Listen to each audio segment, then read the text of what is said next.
রাজধানীতে নিষিদ্ধ ঘোষিত সংগঠনের সম্ভাব্য তৎপরতা ঠেকাতে সর্বোচ্চ সতর্ক অবস্থানে রয়েছে ঢাকা মহানগর পুলিশ।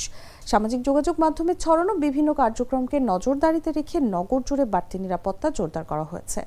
শনিবার দিবাগত রাতে ডিএমপির ভারপ্রাপ্ত কমিশনার এসএন মোহাম্মদ নজরুল ইসলাম নিরাপত্তার কথা নিশ্চিত করেছেন।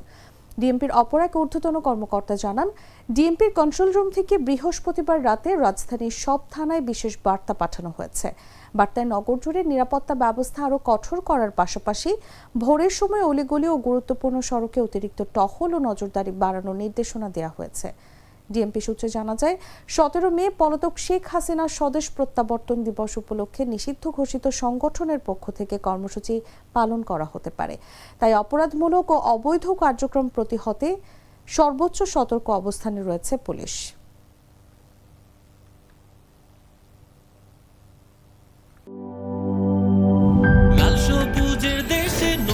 রঙের বেশে ঘরে বাহিরে সাজানো বলকে রেইনবো রেইনবো রেইনবো পেইন্টস রে সাশ্রয়ী দামে দেয়াল রাঙায় রেইনবো সবার রং সবার ঘরে ঘরে rainbow Rainbow Paints, the color of joy.